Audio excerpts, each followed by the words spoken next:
For me, my queer bubble has been infiltrated by queer people of the past.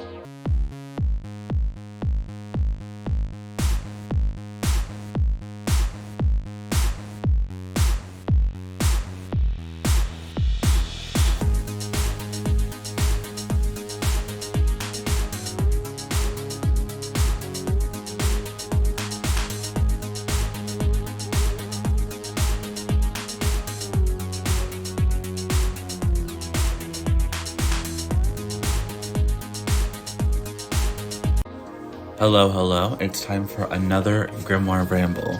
Now, I have been doing this for a while, but I decided to do something a little special for the next 4 Grimoire Rambles, and I plan on posting them all for this month. What I've decided to do is I plan on actually doing 4 separate grimoires for the month of June, and this is all on how to be a gay witch. Now, obviously, I'm not going to include everything, right? There's lots of new ones. There's lots of depth and complexity when it comes to the identities that people possess and the different ways that it can present itself and the different ways that people want to express it. But what I am going to be doing is I am going to be talking about my identity and how I include gayness, queerness, LGBTness within my craft, right? I've seen this a lot in different books. For example, Queering the Tarot. There's also a lot of different books specifically touching on gay men. But I think what I wanted to do was I didn't want to parrot and mirror these books. I wanted to give a fresh take. So basically just a look at how I do my alternative way. And, be it you're asexual, be it you're bisexual, be it that you're a lesbian, because let's be honest, we do not give enough love to the lesbians of the world.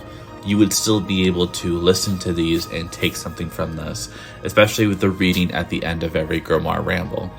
Now, if you've never been here for a Grimoire Ramble before, I highly suggest you fix yourself a cup of water and you have something to do.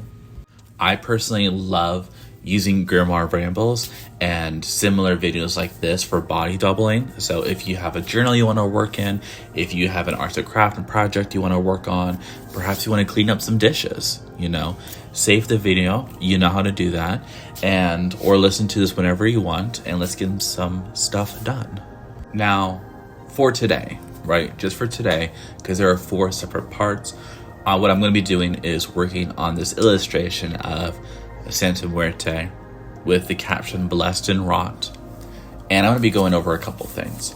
I'm going to be going over a study in ancestry, specifically for Pride, how death takes a place within my practice, symbols of gay ancestry, learning your history, and the current books and projects that I'm working on. As well as that reading at the end that I always seem to forget to mention this section. So I hope that you have enjoyed the new Pride intro. I hope you're ready for Pride Month. I hope you're ready because Pride Month for me is not a month, it's a Pride year. Every day is Pride. Every day I get to be gayer and prouder. And I'm gonna be honest, there's nothing in this world, and I mean this, nothing in this world that's gonna make me ashamed or afraid to be gay. Or whatever I am. So let's get into it. Gay ancestry, what is that?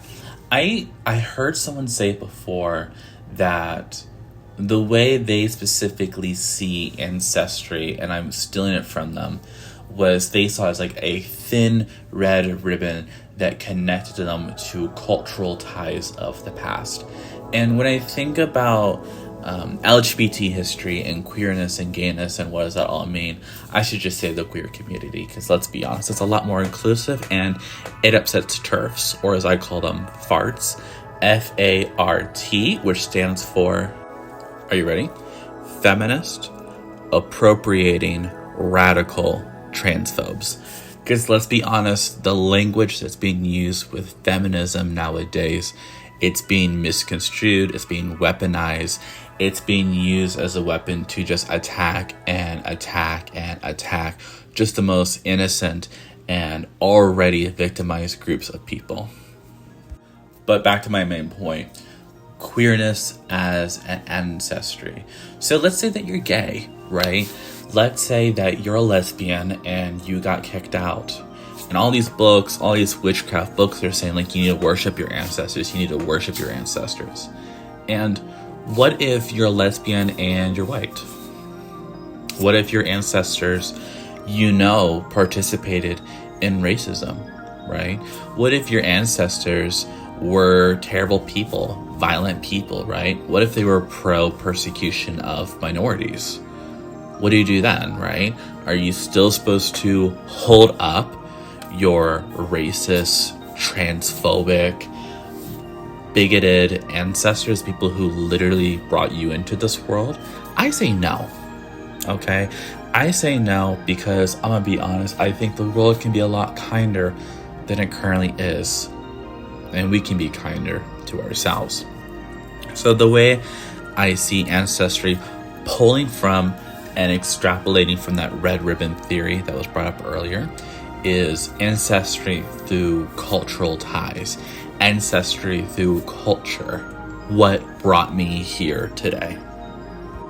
Now, as much as farts, feminists appropriating radical transphobes, as much as homophobic people want to say, the truth of the reality is, not only is homosexuality something that naturally happens in the world, but it's also not new, right?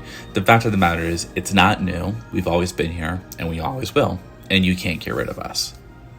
But just because we have always been here, it does not mean that we've always been accepted.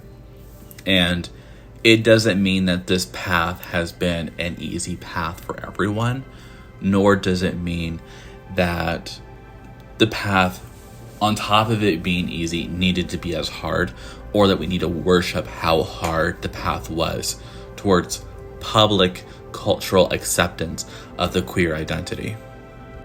So when we're talking about ancestry work, and we're touching on like this very delicate, complex, nuanced take of queer identities and cultural acceptance and pulling from the history, where do we start? What does that look like, right? Well, for me, I did two things, right? The first thing is I read a lot of books, and the second thing is I did a lot of gay stuff, right? We're going to touch on the books that I plan on reading for this Pride Month, but a lot of reading that I did in the beginning. So when I was sitting down and thinking, what does it mean for it to be a queer ancestor? What does that mean for me? A lot of my reading was about American queerness. Now, queerness, I think, on top of the complexity of the different identities, there's lots of different cultural nuances to queerness and what it means for one person to be queer in one culture than another, right? It's just the matter of fact that one person experience as a gay, cisgendered, white male in America is different than, for example, a disabled, transgender, black woman abroad, right? In a different country. So my experiences of what I've thought about when it comes to queerness is, within America, what do we think of as the queer experience? And how does that translate to ancestry? And for me, as someone who looks at the shadow and then jumps in, my first thought was the AIDS epidemic, the current ongoing attack and harassment and persecution of gay men over the idea of dirty blood, in quotes, and what that means. On my altar, I have what I've made to be basically a giant tombstone. Now, it's not a tombstone in the RIP typical format, but what I've actually done is I pulled from different elements of what I would say fantasy, color theory, and abstraction. Like, what do these specific colors mean for me? And the main structure itself is actually based on a statuary project from Molly Roberts. But the concept behind it was that through all this reading from the AIDS epidemic, what I've heard was about mass graves. So graves of queer people or alleged queer people who never had the chance to come out, and their bodies being dumped in giant mass graves and then buried over. And what I wanted was a space. I wanted a space where I feel like I could walk up and I could engage podium style with my ancestors to different degrees. And from that story of a mass grave, as horrifying as that is, I was thinking like the lack of humanity, the lack of kindness, the lack of decency that existed in the world at that time, maybe even now, and different balms and cures that I would have given, right? Making space, giving them a tombstone, giving them a place to actually speak and be heard, whether or not they actually had the opportunity to come out. Because let's be honest, not everyone who did have AIDS and died of AIDS, not all of them had the chance to come out or have that experience. So there is an extraness of like, are we pushing an identity onto them? Ancestry work, for me, as someone who is white passing, as you can tell, it's not about worshiping the people who've come before me as infallible paragons of identity who have never done anything wrong, have always done something right, and we have always been on the right side, and everyone else has objectively been on the wrong side. Because that's just not how reality is. My practice is not meant to escape reality, it's intended to include it. So ancestry, including with this tombstone, is including this is a harsh reality that happened, and ancestry work for me is about including the truth, including that history, and that's something that you can do for your practice as well. And outside of that, making me a better ancestor. How does that all come together? Well, point blank, the fact of the matter is there were, gay white men who were dying from AIDS who were also racist. There were also transphobia. So my story and my inclusion is not only a place for everyone who has died, but also a way that I can learn from their mistakes and try to make a better world today. Give some advocacy to some groups that I don't belong to. Make the world a better place for something that isn't immediately self-serving. It does mean that for me, I have to look at queer communities and any work I would do through the lens of what is my entry point? Where do I initiate? And then from there, translate it to where I personally believe that stance should be. So for example, I would be working on a project, I would be talking to a group of people, and the initiating point would be my experience in a AMAB body loving AMAB, like men, right? Just as a short of it, my exclusive experience in that stance. And it would be touching on that subject, how it is relevant to the conversation, but then going from there to well, I experienced this, but what about these people who experience a much harder life? I still get my time at the podium, but I'm using my voice to help other people. And that's just one way that you can include queer ancestry. A second point is how does death as a concept, as a meaning, take place within your practice? What does death look like? Is it something that comes to you in the middle of the night and it's violent, like a horror movie? Or can you picture death as something soft and gentle and kind? And I think that might be a harder story for people to come to. Culturally, the people that have made me, right? So the people who've created these cultural influences, they're musicians, right? They're poets, they're dancers. They're also sex workers, right? They're different movie directors and writers.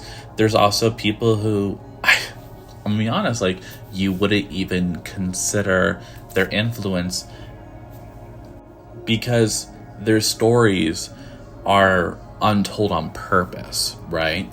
So people who had died from the AIDS epidemic, people who would purposely go into their homes, steal everything, right? Steal everything gay, just so that when the family got there, there would be no proof whatsoever of them being a homosexual, just for a chance for them to have a normal, quote-unquote, normal burial. These are the ways that death takes a place in my practice, things of consideration.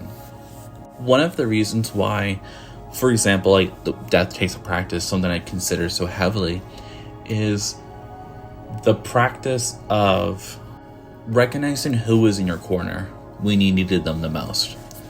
So, for example, gay men in the hospital, not being fed, not given water, wasting it away, and being allowed to be mandatedly, state-wise, starved to death. And then the bold, the powerful, the amazing lesbians who came in and took care of gay men on their deathbed so that they would not be alone. That's one of the reasons why so often I'm very happy. I'm gonna be honest. I'm very happy with the current amount of gayness within my practice, but it's one of the reasons why when I do look at the gayness in my practice, and I talked earlier about giving a voice to other communities, I instinctively go, okay, what about lesbians? What about the lesbians? Are we talking about the lesbians? Is there enough lesbians in the world? Is there enough lesbian content, lesbian movies, lesbian songs, lesbian tarot decks, right? I'm looking at my deck collection right now, and decks of inclusion are always a type of deck that I love. Point blank. I love it when a Black creator makes a deck about their Black experience. I love that. And I love it when a gay deck creator or a creator who's making a deck for gay people gets to include these symbols of gayness that they want. I love that. I love that inclusion of lived experiences. But what I've noticed is there's lots of men loving men decks. None as explicit as straight loving decks. There are maybe one or two, maybe three lesbian decks out there. And I'm having a hard time thinking of a single deck made solely, like every card, right, is specifically transgender people. Made for transgender people. We just don't all have the same seats at the same table. And unfortunately, within witchcraft, within New Age spaces, right, there is a lot of racism. There is a pipeline to the alt-right. We do have to actively take a stance to say, no, this is not who we want to be. We don't want to be, feminist appropriating radical transphobes. We don't want to be including symbols and stories of hate. We don't want to do that.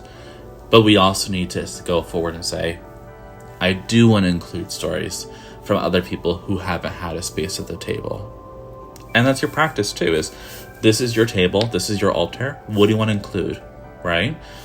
Who do you want to be able to give a space at your table? And if you share it, not that you have to, right? What would you be willing to share? What are your symbols of gay ancestry? Do you want to know what I have on my altar? My symbols of gay ancestry. I have symbols of gay current, like gay reality now, my relationship to gayness, and then ancestries of the past. Here's what I have. I'm looking at my altar now. It's from across the room. I see a candle, a 7-day candle with Tom of Finland all over it. I see another candle. I have 2 candles besides it. One is from an NSFW gay artist, and another one is from a different NSFW gay artist. So those are ways that I'm including gay present and gay past together. And I don't want to get into all that because this specific Grimoire Ramble is about death and it's about ancestry, whereas the next one, as a little sneak peek, is about filth, is about dirtiness, perceptions of unexceptionality, unnaturalness, and the faux belief of hypersexuality within gay spaces. I have a statuary of the statue of David, as well as my gay tombstone, which I don't think I ever went into details of what it looks like. It is a tall, rectangular, skinny statue draped with chains and necklaces. And then out from the sides are 2 wings made out of rainbow feathers. They're not like feathers, but rather sculptural feathers made out of cardboard and different materials. And then connecting the 2 rainbow wings is a giant rainbow halo. It's all very maroon rainbow, if that makes sense. So it's colorful, but of a darker color palette, like the opposite of a pastel rainbow. I also have different gay decks all over my altar. This is Pride Month, okay? Pride Month is 365 for me. I always have at least 1 Pride deck on the altar, but this month we're putting a little extra out. I also have 2 small statuaries. So let's say that you don't feel like making all this artwork, right? You can go to a thrift store. That's what I did. And I got these 2 statues. Now, I think the best part about thrift stores is, and like this approach, is you can take something that is inherently not good, not towards you, your practice, your belief, your structure, and you can twist it to fit it. What do I mean by that? It's the pervert, the perversion until it's normal and healthy again mindset. So I have these 2 statues. Both of them are giving, it's giving nasty yuck mouth. It's giving ew, no thank you. It's giving, like the shape of it when I first got it, colonialism, right? It's giving hanky, yankee, dandy, duty. It's giving no thank you, ma'am. What was that?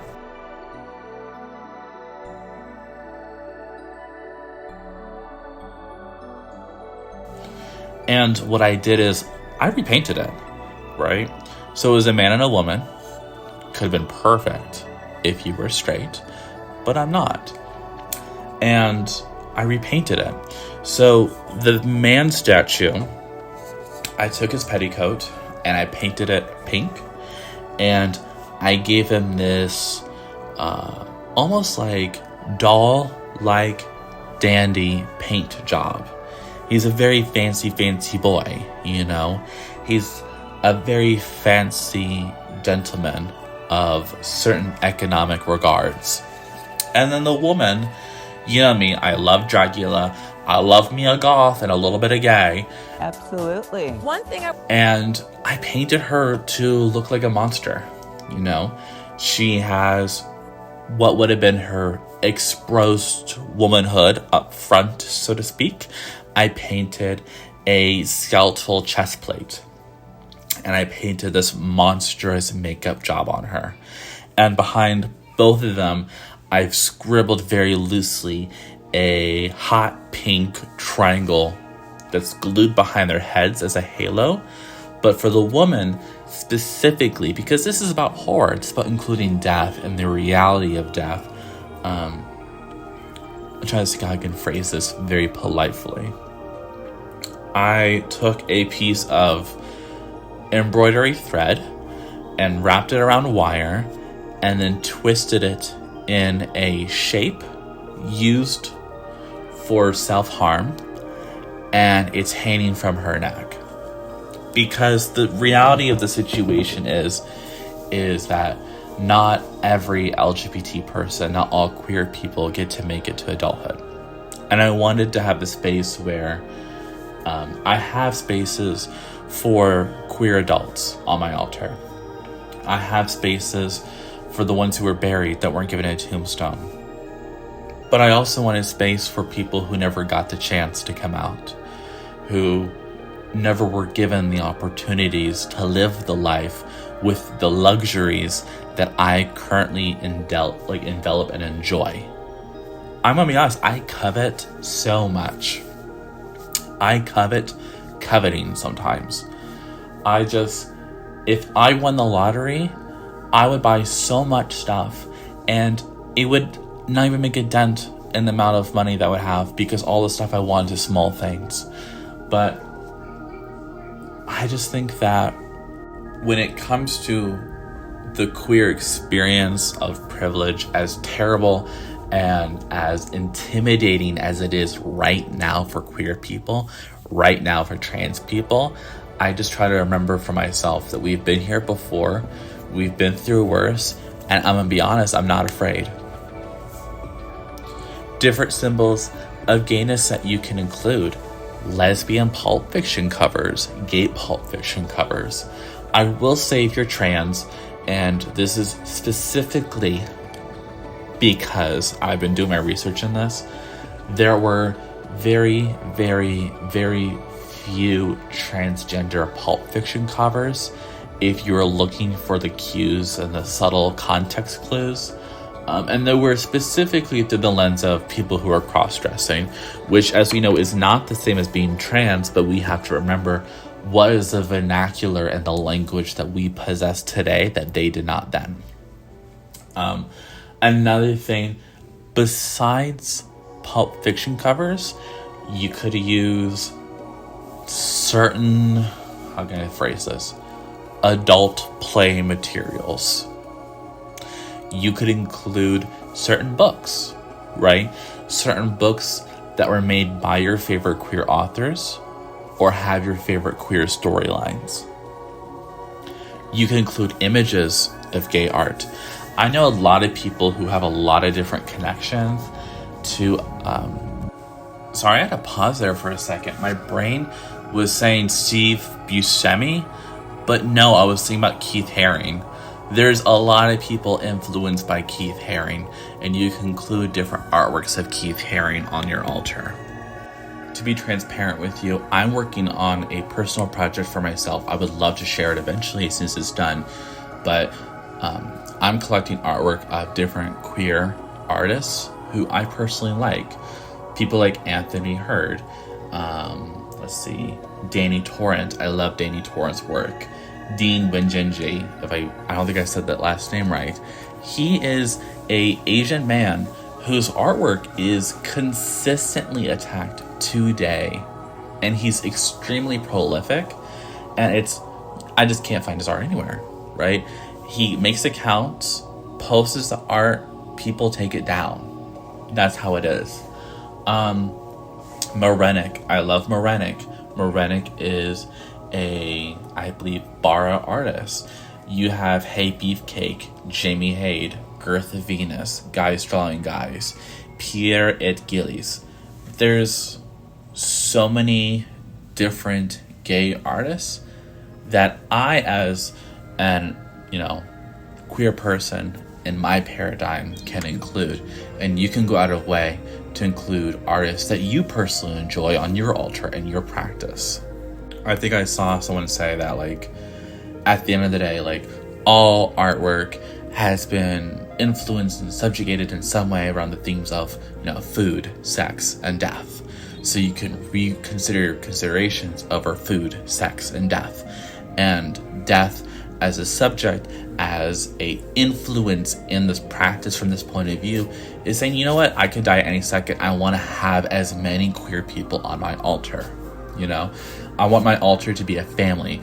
I want my altar to be a community physically in the artwork that I see. And part of that, even if it's not,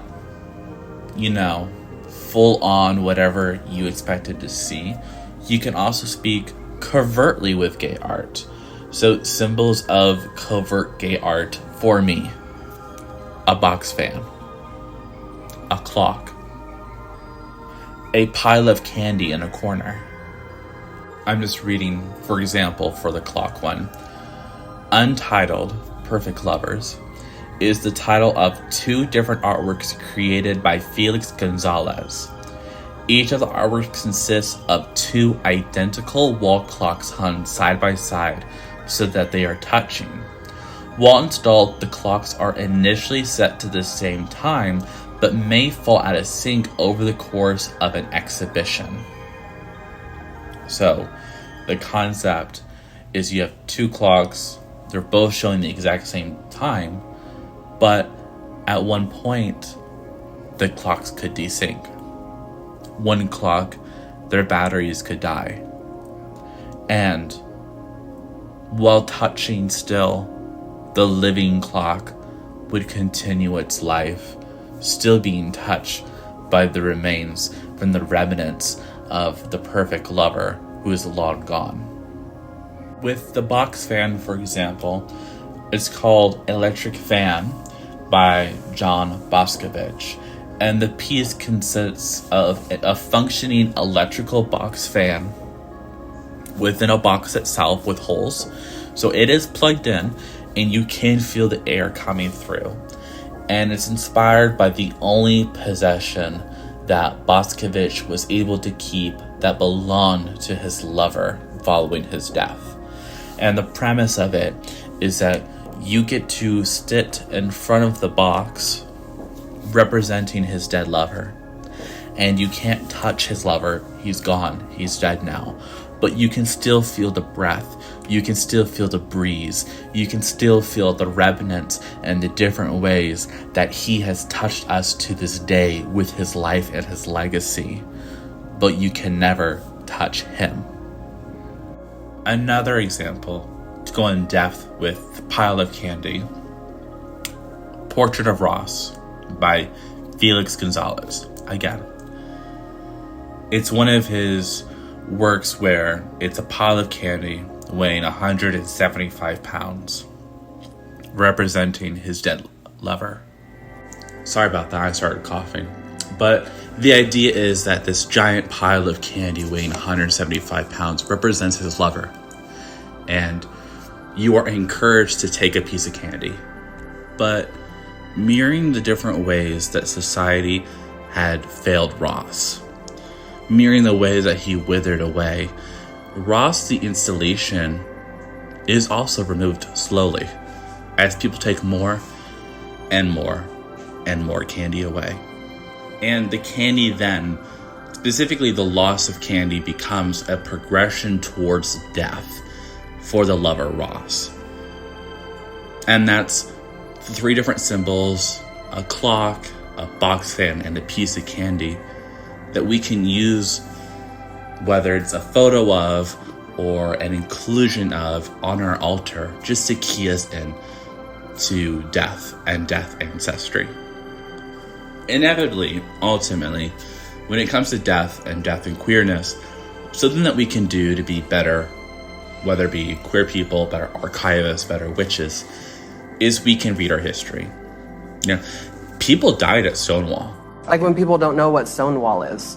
You know what I mean? Why don't you tell everybody what that is? That was fighting for gay rights, and people were killed. Nobody was killed at Stonewall. Nobody was killed? Nobody was killed at Stonewall. And we can use the history that we learn within our practice. That's something that I've learned, is that we can read from books and we can take the correspondences that we've gathered from books and then use that in our practice. So I've read Queer Core, How to Punk a Revolution in Oral History by Liam Warfield, Walter Krassel, and Yoni Lesser. Love it.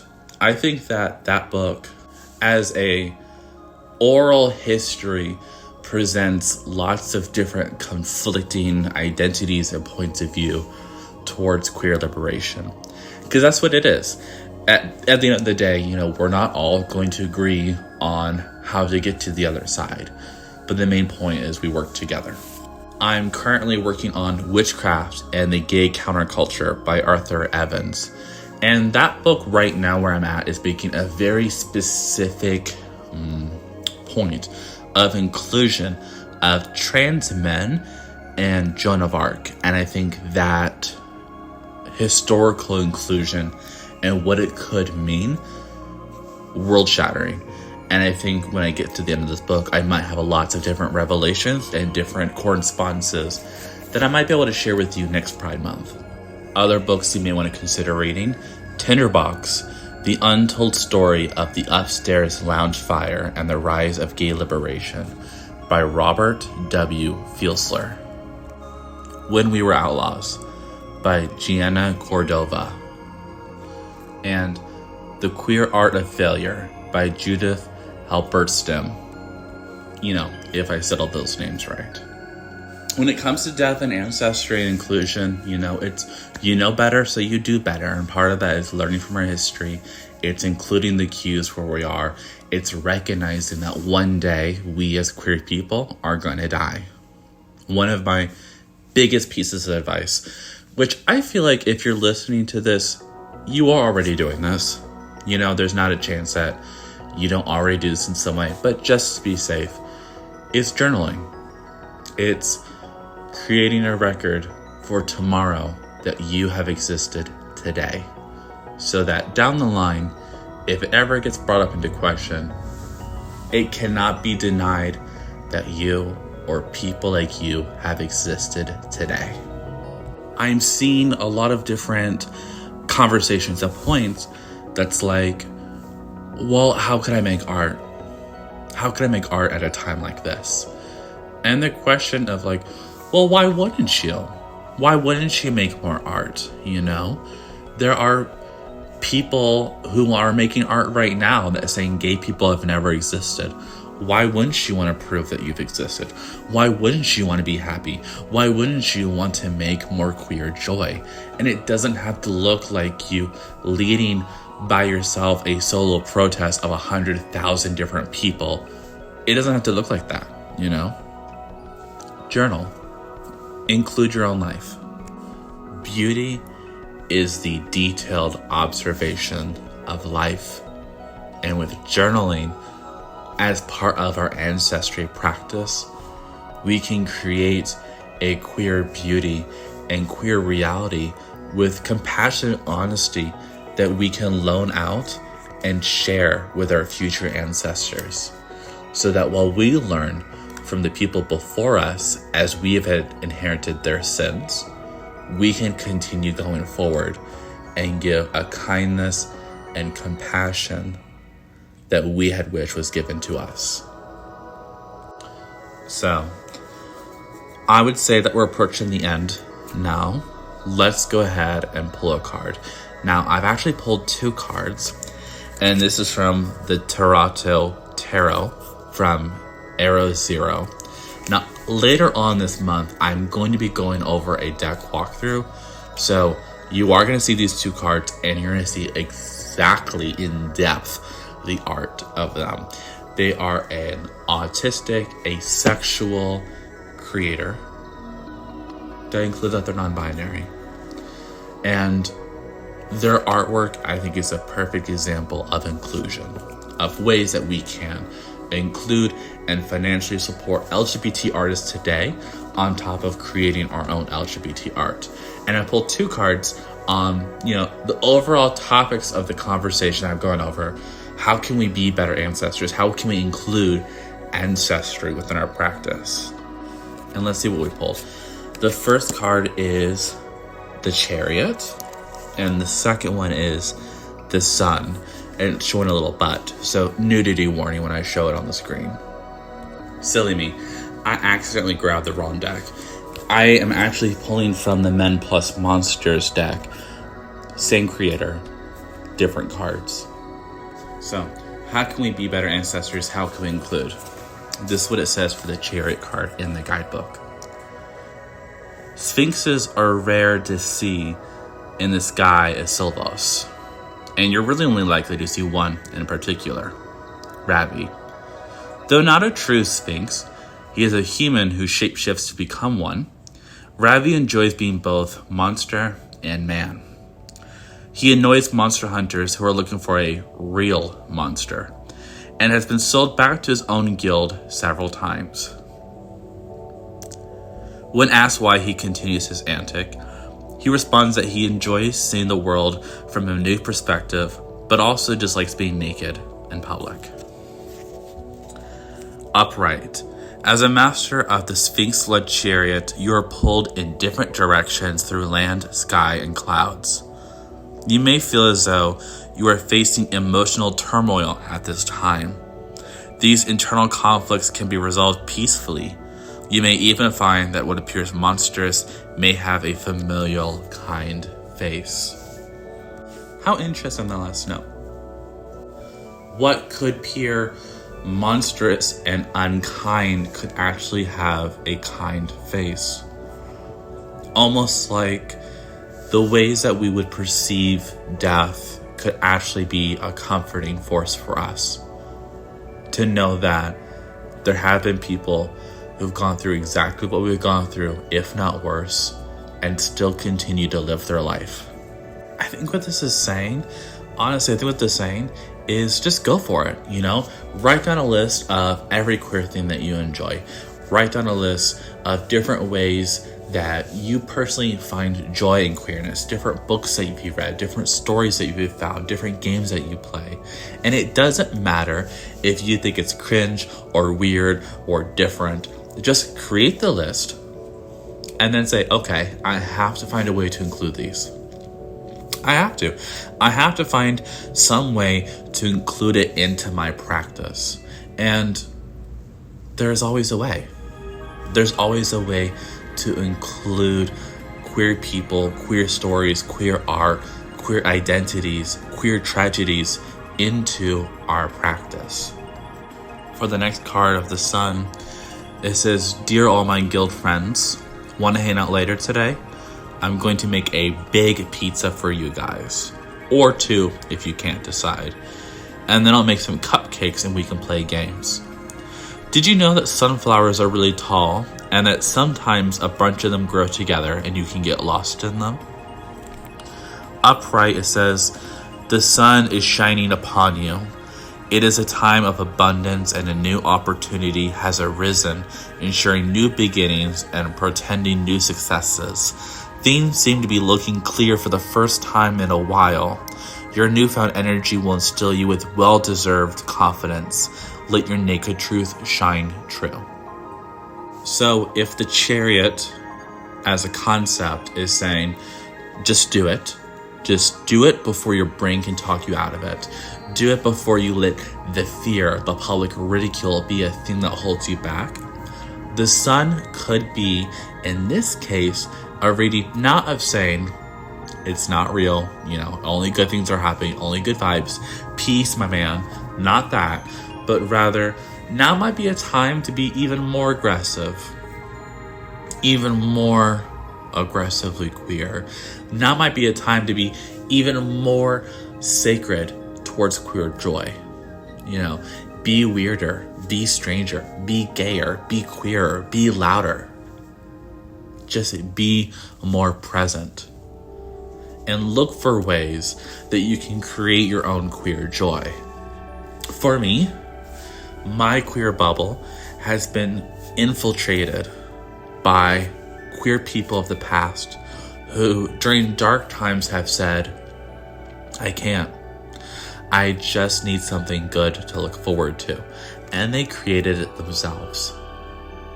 That's what we could be doing now. We need to be making the happiness now, the queer joy now, the queer utopias that we want. There are so many different people who their joy is your suffering. And it's not worth it. It's not worth listening to, Life is too short not to tell people that they're stupid to their face. You might as well move on and say, I'm going to make things and include in my own life, in my practice, in my spirituality, the thing that's most important to me. I want it to feel alive and bubbly. I'm going to include things that make me feel that way. And there's nothing wrong with that. So I think the messages of push yourself through it before you can talk yourself out of it, and put your foot on the gas pedal to make as much queer joy as possible, I think that's extremely pertinent. And I think that should be enough for today. You know, I hope that you got a lot of work done. I hope that as a part 1 on how to be a gay witch, that I've given you a lot to think about. I hope that this perfectly, you know, authentic, full of flaw conversation has inspired you and brought you a lot of answers. Please feel free to like, comment, subscribe, all of that for YouTube, so that more people can hear me if you wish. And I will see you next time.